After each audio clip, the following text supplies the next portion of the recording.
Hello, everyone, and welcome to VIDA News Live. I am your host, Dom Garrett, and as always, I thank you so much for taking time out of your day to join us here on the program. I have two wonderful guests that will be joining me very, very shortly.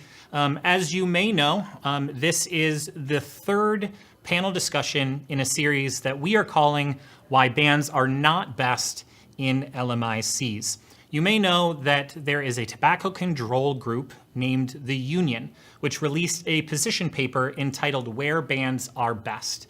In that, they laid out 10 points as to why they believe that LMICs, or low and middle income countries, should not regulate safer nicotine products, but instead they should opt for outright bans, all while leaving dangerous combustible tobacco on the shelves in those countries. We wanted to be able to set out to speak directly to the points that the Union made in that paper, but also take it a step further. We wanted to be able to bring in experts, to bring in public health policy professionals, as well as consumer advocates, to be able to discuss where that paper fell short, also offer alternative solutions to just these outright bans. And we also wanted to make sure, as I said, that we had people that are actually on the front lines, people that are on the ground inside of these countries, these regions, dealing with people that are attempting to quit smoking, that have maybe potentially quit smoking themselves by using these products.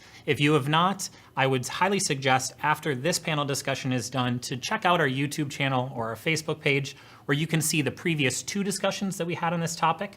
We started with India, where we had three amazing panelists there. You definitely want to check that out. And then last Thursday, we had part one of this discussion, which is why bans are not best in Latin America.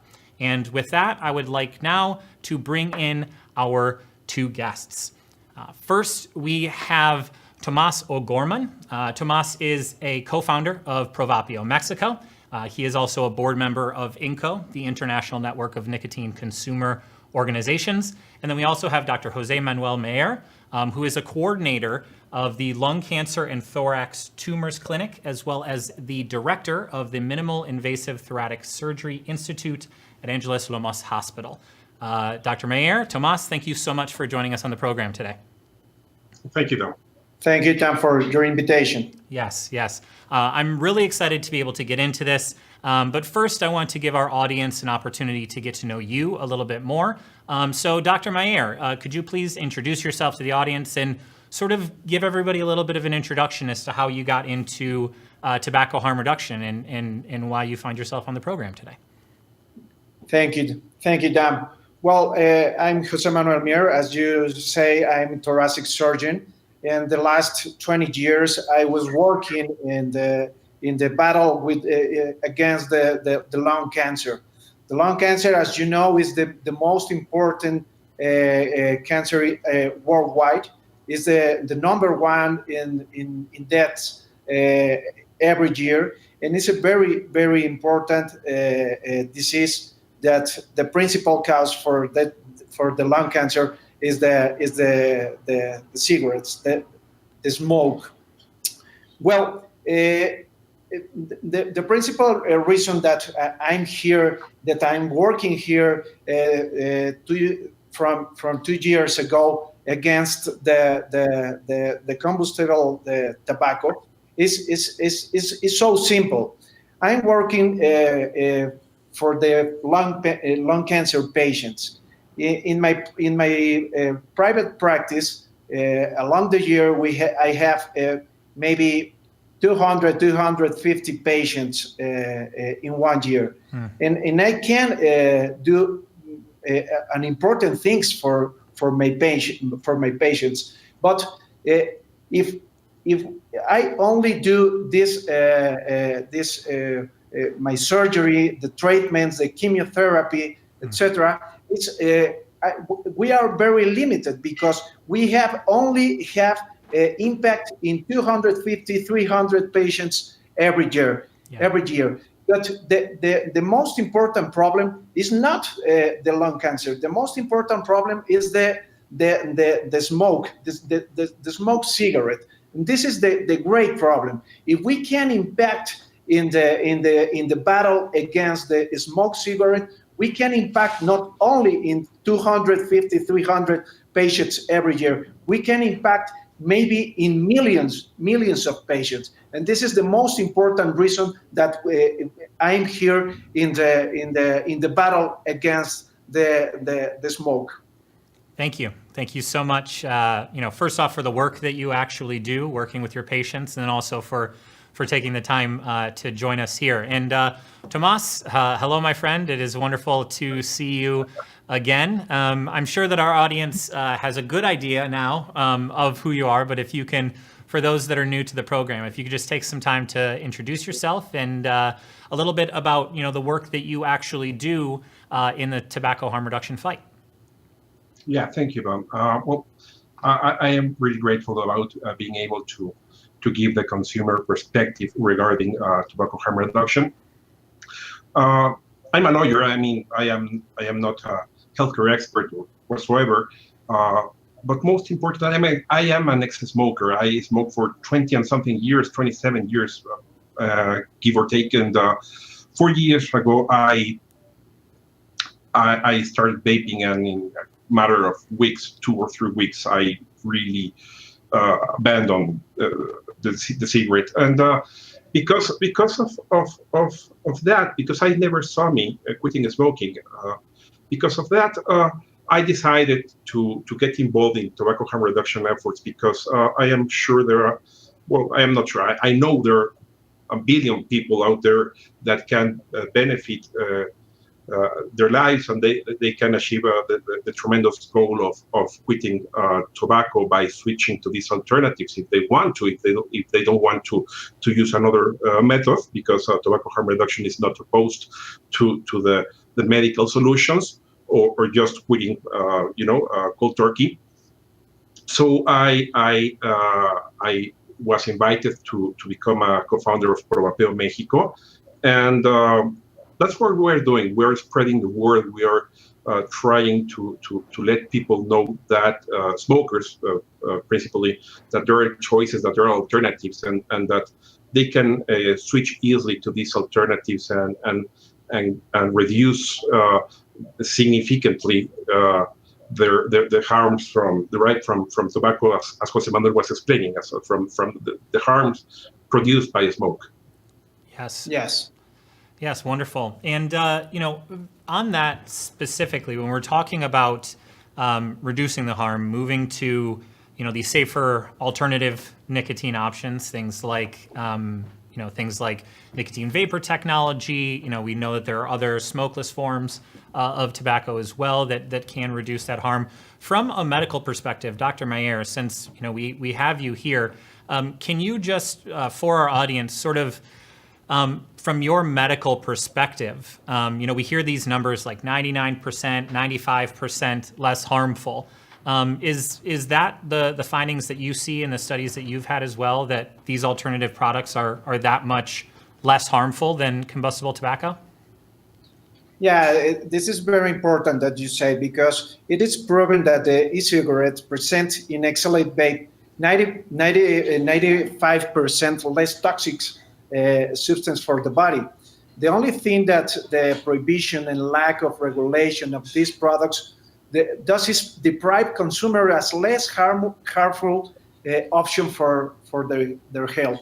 The lack of regulations promotes the legal market. Remember, this is very important, because the legal market have very important problems. It promotes that the e-liquids that are consumed do not comply with the minimum sanitary rules. The inappropriate mixtures are made, and which are even harmful to health. You know that the last year we have a very important problems in US for this reason, and this reason could be avoided if the regulation will be before that the problem. It's very important to say that the smoke, the tobacco, is the first cause, the first cause of death worldwide. It's very important. 7 million people dead every year, a consequence for the smoke of the tobacco. It's very important. And we have 1 billion smokers worldwide. When you see and when you offer the treatment for quit the tobacco, the percentage of exit of this method is only of 7%. 7% is ridiculous. Offer a therapy that you can offer only the 7% for success. Yeah. It's terrible. And if you have 1.1 billion of formal for smokers in this moment, and only 7% can do the quit the tobacco, you have 1 billion people that could be dead in the next years for this reason. If you cannot offer something better that the currently therapy, we are very bad. And this is the most important reason for work with the hard tobacco reduction. Exactly. Yes. The fact that there are so many people, and I believe it's estimated that, speaking directly to, this paper that the union put out, speaking to LMICs, that there is somewhere in the neighborhood of 800 million of those smokers actually live in these areas. And the suggestion from this group, that is seemed to be co-signed by the WHO and a lot of health professionals inside of those countries, that these should be banned, is quite ludicrous. And Tomas, I wanted to ask you, I know that you've alluded to it on this program before, but when you first saw this paper from the union, what were your initial thoughts when you first read this? Well, I got very angry. This document is the product of a dystopian nightmare, a dystopian dream that some people of the tobacco control had. I can't believe that they are proposing to ban safer alternatives in precisely, as you said, in countries where the 80% of the smokers in the world live. And if they are basing, or their argument is that the LMIC's authorities are weak and they are not strong enough in order to enforce anti-tobacco policies, and therefore they will be weak to regulate vaping, then they will also be weak to cure or to provide health services to that 80% of the smokers. I mean, you said something like 800 million of people. Therefore, it is in the contrary. I mean, the countries and the people that will benefit the most from an adequate and proportional regulation of this product will be the inhabitants of the LMICs. So yes, it is. I'm sorry, it's absurd. I just wanted to explain that in the case of Mexico, the anti-tobacco policies have not been very effective. If you check the NCODAT, which is the national survey regarding the consumption of drugs, alcohol, and tobacco, they say that in 2011, the percentage of people smoking in Mexico between 12 and 65 years was 17%, and in 2016 it was 17.6%. Therefore, it's going the wrong direction. It's going in the wrong direction, and it is vaping is a cost-effective solution. Why? Because tobacco. The reason why tobacco is being regulated as harshly as it has been in the last 40 years, 30 years, I don't know, it's because of the harm it produces. If you lower the harm, then everyone should be celebrating. And what really makes me angry is to see this opposition to the safer alternatives and just giving the people, as Jose Manuel Mir, the quit or buy alternative, and backing it with therapies that they are not only unsuccessful, but if you check the NCODAT, only 3.5% of the Mexicans that wanted to quit went to a doctor to receive this kind of therapy. So if people don't want to go to a doctor, they don't want to take some nicotine replacement therapy or maybe other kind of drugs, why don't empower them and let them choose to a safer product if they don't want to become nicotine abstinent? I mean, I'm sorry, but yes, it is a dystopian nightmare. Yes. I'm sorry. Yes, and Dr. Mier, I would like to ask you the same question. You know, what were your first thoughts? You know, coming from, I mean, you are right on the front lines, as you said. You're seeing 200 plus 300, patients every single year. When you read this, what do you think of the way that regulation is going, of these suggestions? What are your initial thoughts?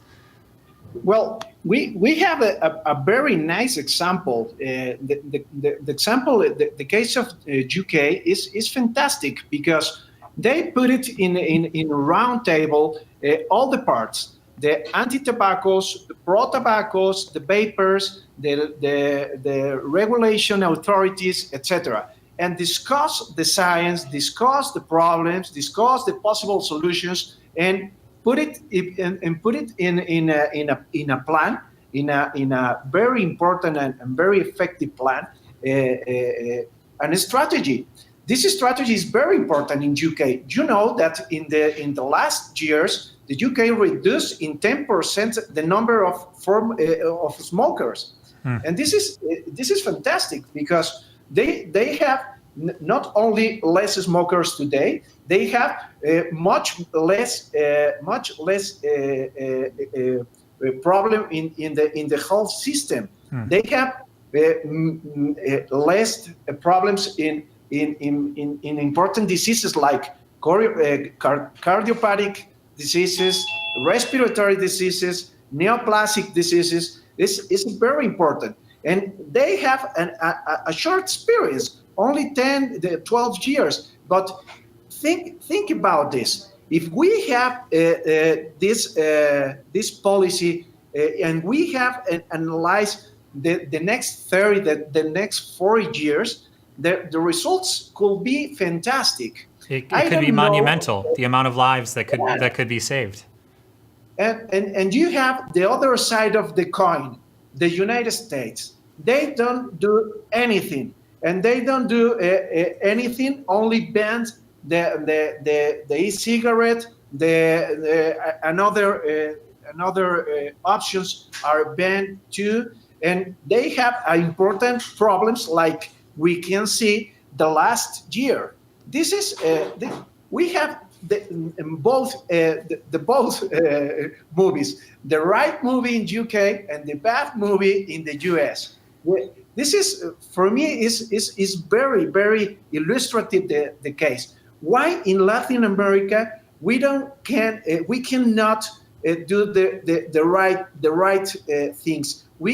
Why we can take the correct sample? I don't know why, but it's available. The science is there. The results, the preliminary results in UK are there, and this is very important.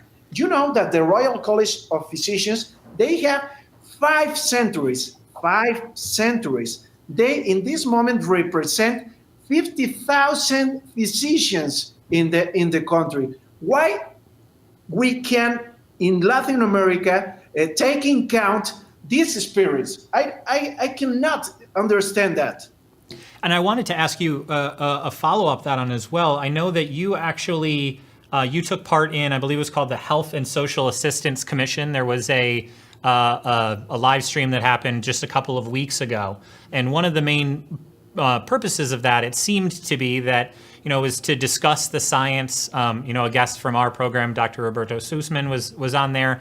Do you think that the medical community, like taking the regulatory portion aside in Mexico, do you think that the medical community inside of Latin America or in Mexico is behind the idea of this? Or is it, sort of the jury is still out, as you see, up here in the United States, for instance?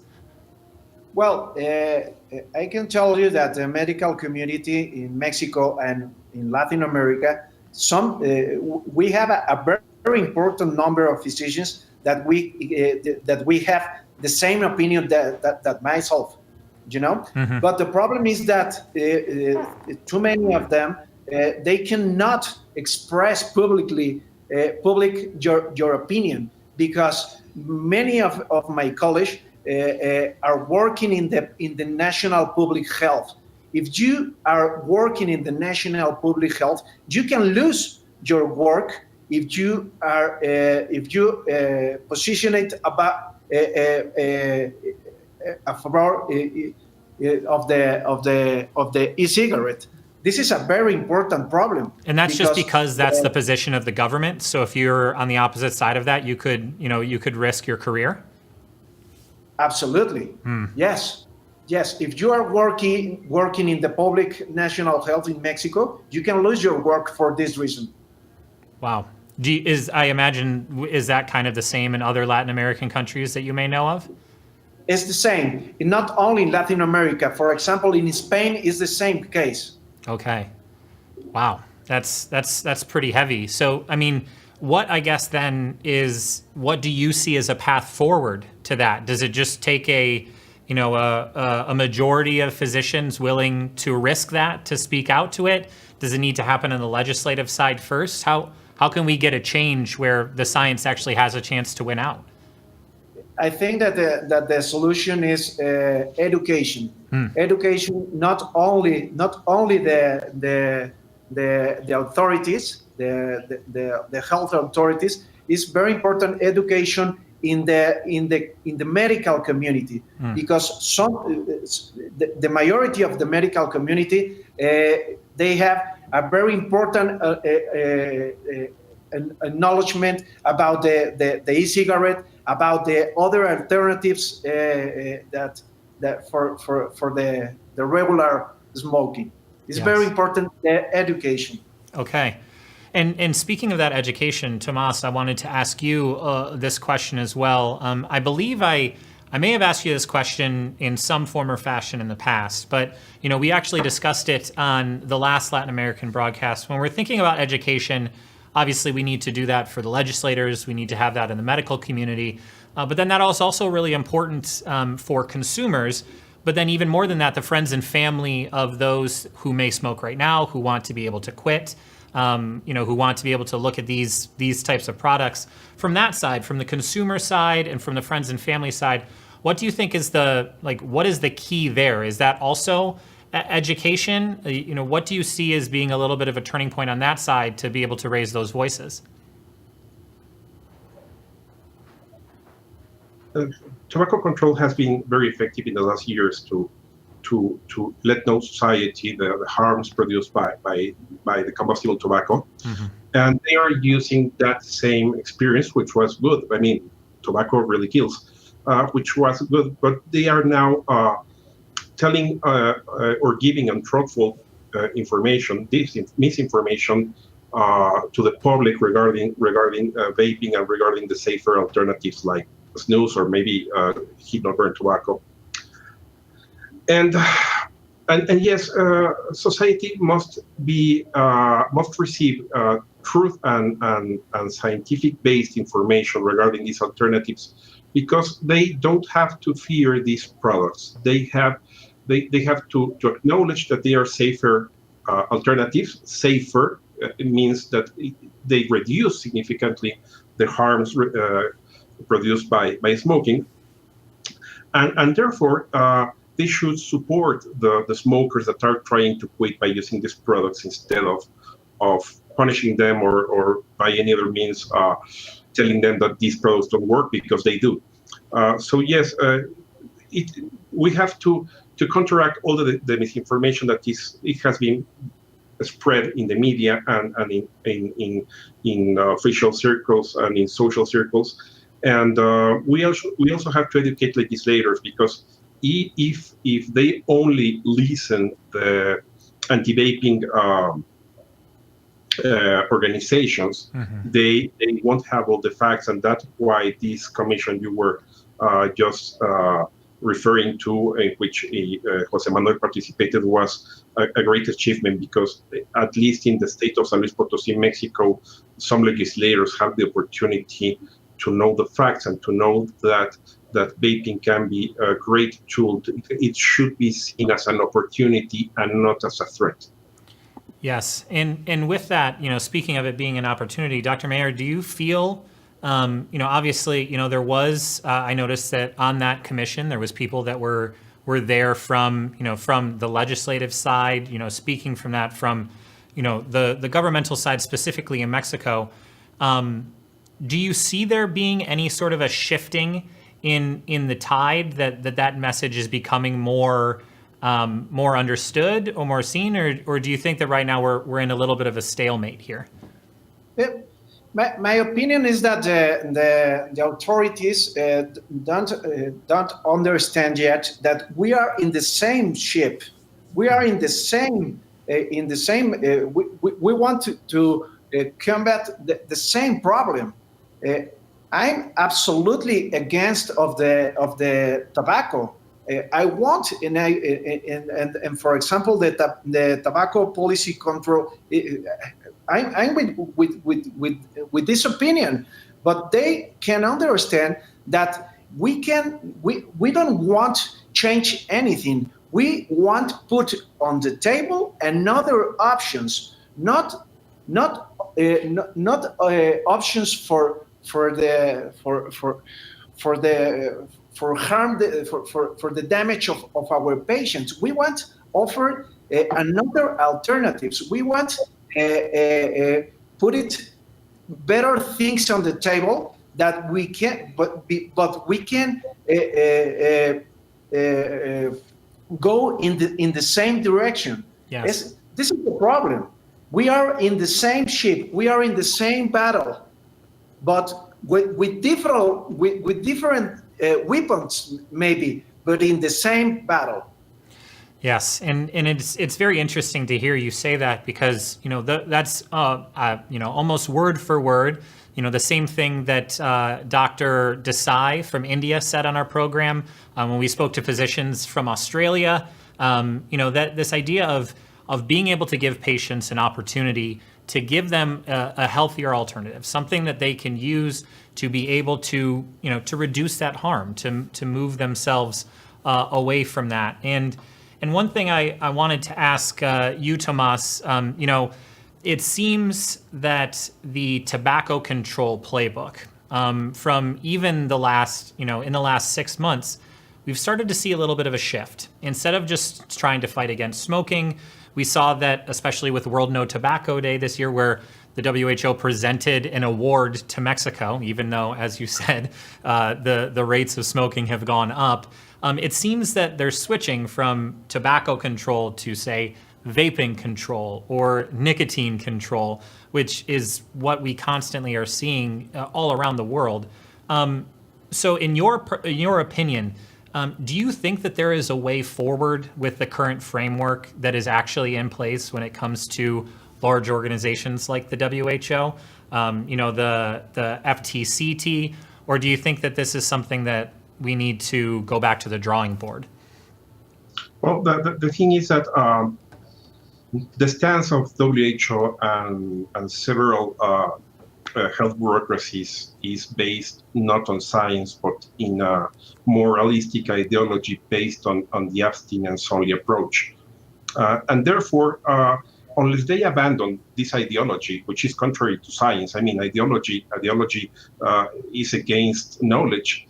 Unless they abandon that and they realize that these products, alternative products, are really an opportunity, I cannot see a shift. I mean, the framework, the FCTC, was enacted to fight the harms produced by smoking. Actually, it doesn't regulate vaping. I mean, it is outside its scope. But you don't need to rewrite the FCTC. You just need to acknowledge that vaping actually is a tool, is an opportunity to achieve the goals that were looked for by enacting the FCTC. So yes, it was very sad to see WHO and the tobacco control on this non-tobacco World Day to show minors vaping, to attack vaping, when it is a safer alternative, and it has proven, because I mean, I at the beginning of this broadcast I said that I was thankful with you because letting me to present the consumer alternative. We are about maybe 40, maybe 50 million of vapers that can give testimony that these things work, that these things really help you to quit smoking, that they make your life easier, and at the same time, they don't give you the pain of quitting smoking. I mean, you do it in a very pleasurable way. Yeah. And WHO must recognize this. I mean, if they are really worried about the health of the society, of the people, they should acknowledge this. This is a scientific-based fact. Yes, exactly. Yes, Dr. Mier. For me, it's very important to say that in the last few months, the authorities begin to understand the problem. For example, in the last weeks, we can see like the FDA allows, for example, the heat-not-burn tobacco. This is a very important thing because for the first time, an important authority like FDA put it on the table and recognize the harm reduction in one product. This is a first very important thing that I want express here. I think that is only time. We need time. We need time for the authorities that they can understand what is the problem and what is the solution. We have we had a part of the solution. We understand that we have the same problem and we have a part of the solution. I'm absolutely convinced that the person that we are working in the tobacco harm reduction, we are in the correct side. So in the correct side of the history, we are in the correct side. This is very important. Yeah, and I think that's a wonderful point too. The one thing that I personally have seen that I've gained a bit of hope with is if you really do look at it, there's a lot of battles that people are trying to fight, and they all think that they need to do separate things, but everybody's on this same mission, right? We all want to be able to give or to be able to enhance people's life, to reduce harm. And I really do hope that is the case as well, that people realize that everybody's in the same battle. The same with the larger harm reduction community in general. A lot of those same principles that worked for things like drugs, that worked for things like HIV and AIDS, can work right here. The same principles when it comes to tobacco, to be able to reduce that harm and to stop those billion people, from dying in the next century. Tomas, I wanted to ask you specifically, I know that we've talked about it a little bit before, but can you just give our audience a little bit of an idea? Some countries in Latin America have instituted bans, some have not. There's different regulations. Can you tell us a little bit about how these bans have really had an impact on Mexico and on consumers and those who smoke inside of the country? Well, as I was telling you, in other occasions, vaping has been banned in Mexico since around 2010 or 2009 by an unconstitutional interpretation made by our authorities in connection with the anti-tobacco law. But because they never enforced such provision, vaping has thrived, thankfully, in our country. Now, it is an unregulated market. Yes, this market should be regulated. Of course, it should be proportionally regulated in order to let vaping do all the good effects that it can produce on the smoking population. I mean, it really can help smokers. But this year, on February the 19th, the president issued a decree prohibiting the importation of these products. And therefore, it was a public stance of our authorities that they are not open to allow vaping as an alternative. Now, we vapers are having some troubles to find products, yes, but we can still do. And what should be done is that the vaping the vaping issue should be brought to the legislators. It must be regulated. And yes. Regarding the union's document, legislators in Mexico and the rest of Latin America should not fall in the trap of believing that a blanket ban will eliminate a problem, especially when vaping is not a problem, as I was telling, and we all know it's a solution.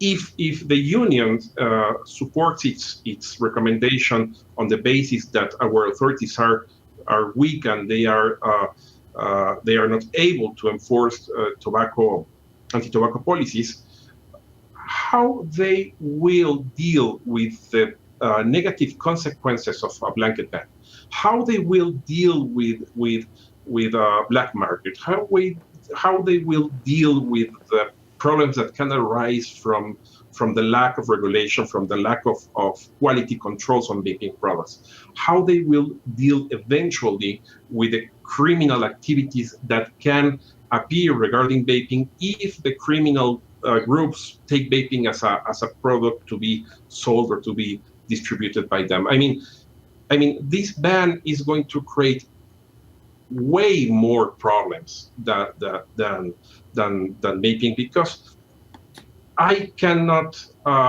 stop repeating that vaping is not a problem. Vaping is a solution, and it is a solution because it lets people make the choice.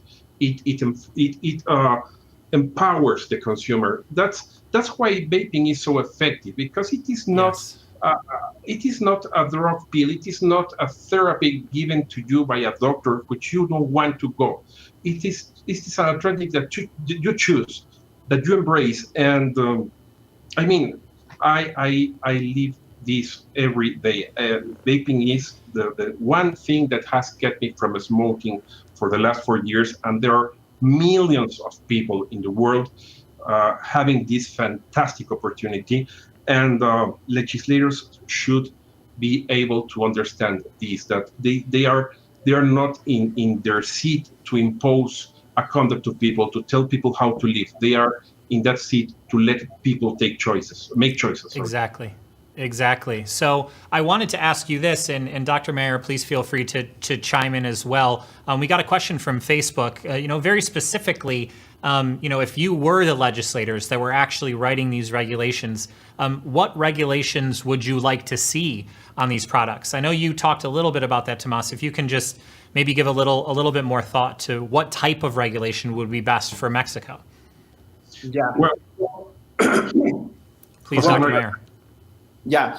Well, first, I want to say that the prohibition in Mexico is, I think, that is for bad information.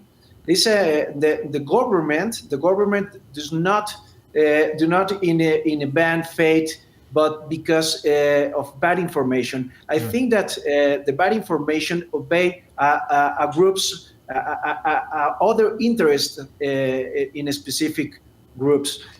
I'm absolutely convinced that if the government have the correct information, they sure put it a correct regulation for the people, because the most important thing for the government is the interest for the health of his people. And for respond the question about Facebook, I would like to have a regulation different than the regular tobacco, because the vaping or heat not burn or another specific solutions are not are not the same that tobacco.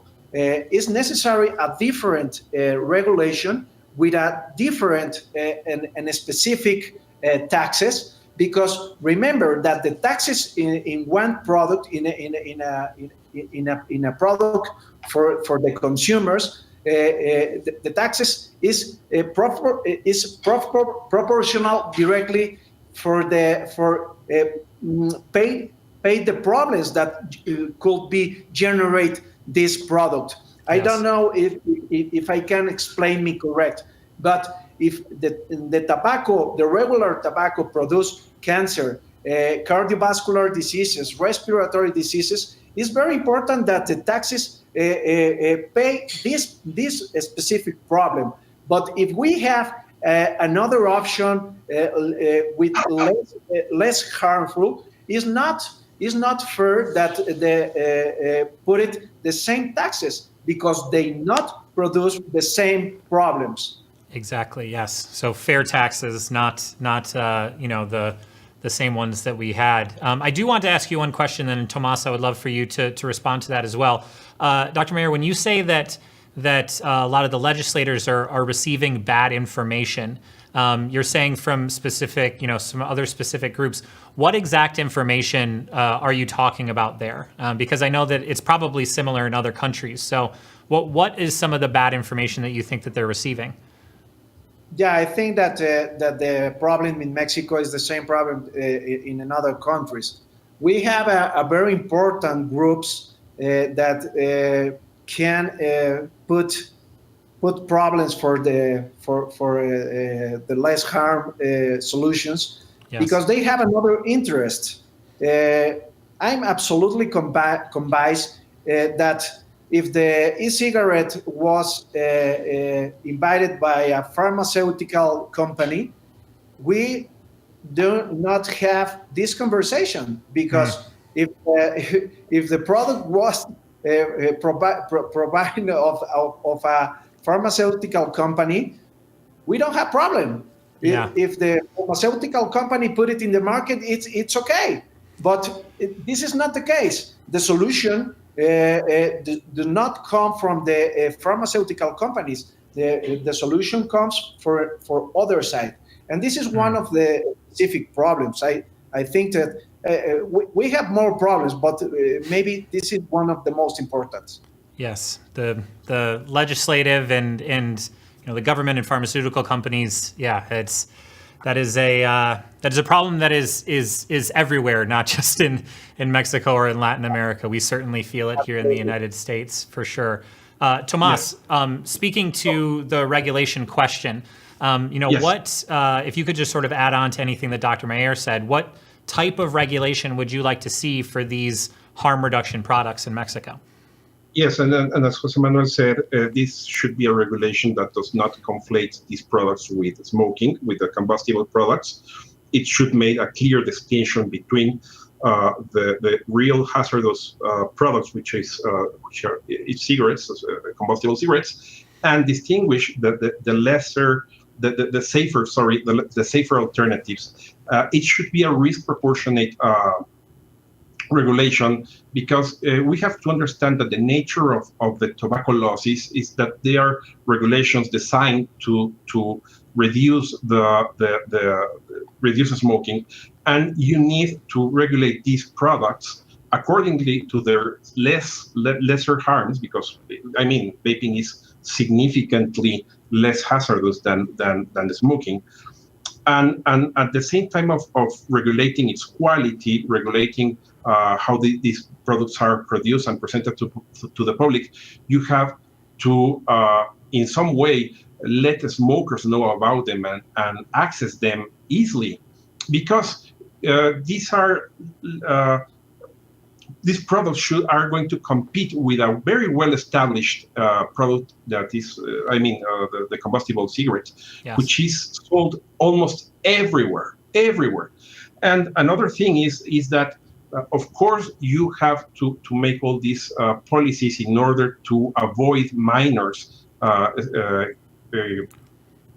to avoid that minors start vaping. We don't want minors to start consuming nicotine, but at the same time, you should take all the measures available to invite adults, to smoking adults, to if they want to switch to these safer alternatives. And the last comment I wanted to make that it has to be a regulation designed to let the small and medium businesses to also participate in this market, because if you issue such heavy regulations that only the big companies will be able to produce and sell these products, then you will put them in the hands of the same industry that is selling tobacco. I mean, I don't have a problem. I'm okay if a tobacco company also sells these products. It's okay. But you have to open the market. And because what is happening in the States is that they are just killing all the small and medium businesses. And one of the amazing things about vaping is that vaping gives so many choices that there is always a solution for each smoker. If we are just going to allow a couple of products to remain in the market, then the people will be harmed because they won't find the alternatives they are looking for. That's one of the most precious things about vaping. The variety of equipment, the variety of flavors, and that should be acknowledged as a positive thing. What tobacco control is doing is destroying these good things by saying that flavors are bad, that flavors attract minors, and it's the contrary thing. It's the enormous quantity of products, of flavors, of designs that empowers the people to find a personalized solution. And that's, I mean, you just have to be in the same place with other vapers to see that no one is vaping with the same equipment and with the same flavors. I think a proper regulation should embrace all these positive things about vaping.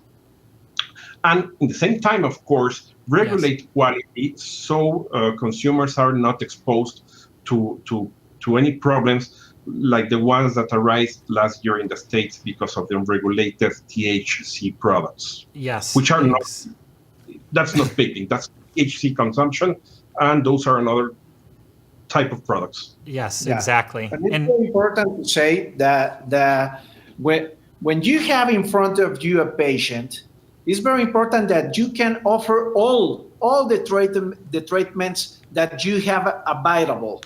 If you don't put on the table all the alternatives that you have available, you are not doing your correct work. It's very important that you put all the offer in the table, and the patient have the choice to choose the right treatment that they have. It's very important because it's a fundamental right called choice your treatment. Is one of the principal the medical principles is that the patient can choose his treatment. If you can do that, you are not doing correct your work. It's very important. Yes, exactly. And it's it's I like what you said, that idea of the choice of treatment, that is a fundamental right. And I think that there's a lot of things that we have discussed here, that we've discussed on previous panels, of these fundamental rights that a lot of people feel have been taken away from them, specifically because of some other interests from outside groups, things like that. And the data backs up exactly what you said, Tomas. I believe there was a study that was done out of Yale that showed that adults that used any sort of flavored alternative nicotine products were 2.3 times as likely to quit as those that that did it. And at the same time, it did not actually attract youth. Yet we see these heavily restrictive policies that happen in Mexico and across Latin America. But then again, the same type of heavy-handed regulation that you were talking about, that consumers here in the United States are staring right down the barrel of a deadline of September 9th for that pre-market tobacco application. And that right there, could end up being, a death blow to hundreds, thousands, tens of thousands of small businesses in restricting that access here as well. And one thing I want to be mindful of time, because I know we are coming up towards the end of the broadcast here. But one point I actually wanted to get to, and Dr. Mier, you sort of alluded to it, when we think about the type of things that are banned from importation, with the production of these, it seems like one importation that has not been banned is that of outside public interest groups, money, privately funded NGOs that are coming in and from, well-funded countries like the United States or even some places in Europe, and essentially importing their own ideology, importing their own thoughts. One of the things that we wanted to do with these panels is to be able to provide a platform for people to be able to share what respective public health experts or medical professionals or advocates can do to take more ownership of tobacco control in their own countries and in their own regions. And so I guess the last question that I wanted to ask both of you, and Tomas, I'll start with you from a consumer perspective. What do you think is the thing that consumers can be able to do to try to fight to take back that control and stop some of this philanthropic colonialism from coming in from some of these high-income countries? Well, I think that consumers must get in touch with their legislators, with their authorities, and let them know that if they are going to regulate these products, that they should do, they have to have in mind the best interest of the people and not the interest or the ideology imposed by foreign entities. I mean, if they are really committed to end smoking, they should regulate these alternatives and I know I'm very repetitive, as an opportunity. They should embrace tobacco harm reduction because it is more humane and it is a more.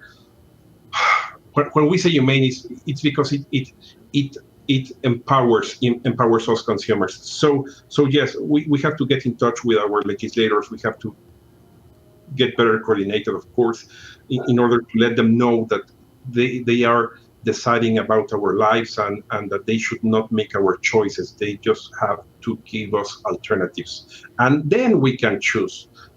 We can make our own choices. Yes. Thank you. And Dr. Mier, same question to you. The medical community, I know that you are doing work right now. You have a group around you that is also doing this work. What do you really think the medical community in Mexico and in Latin America needs to do to be able to make those voices known, to have that science win out and to take control of your own destiny and the ability to work as you would like to with your patients? Yeah, well, for the medical community, my message is they need to know much better this kind of products, because they can discover a very good option for treat his patients. And for the consumers, I always recommend that the best is don't smoke. This is the best, absolutely. But if you cannot or do not want to quit smoke, a less harmful option is absolutely available, and is a fundamental right. You can choose one of these options, and this is the best that you can do for your own health. I'm absolutely convinced that we are on the right side of the history. We need only time for our authorities, time for the medical community that understand what is that we are working. And I'm absolutely convinced that in the next years we will have a legal market, a legal options for all the patients that we are treated in this moment. Wonderful. On the right side of history with that right to choice and that right to health. Dr. Mier, Tomas O'Goman, thank you two so much for joining us. I really appreciate it, and I hope that we will be able to continue this conversation in the future. Thank you very much. Thank you. Thank you. Thank you, Dom. All right, everyone. That is our broadcast for the day. Thank you so much for tuning in. As I said at the end of our broadcast last Thursday, the conversation may be stopping right now as these cameras turn off, but that is not the end of it. This will continue in the comment section on YouTube, on Facebook, on Twitter. Dr. Mier and Tomas are active on social media as well. So if you have any questions that we were not able to get to on the broadcast, you can feel free to tag them. You can tag myself at Dom Garrett on Twitter, or you can always email us at hello@vida.news, and we will do the follow-up that we can. Thank you so much for taking time to join us. Thank you for being active and engaging with us during the broadcast. We have more panels that are planned talking about this fight for right to access for LMICs in Africa and Southeast Asia. We have additional video content that will be coming as well. So make sure to follow us at vida.news so you do not miss any of that. And I look forward to seeing you again very soon.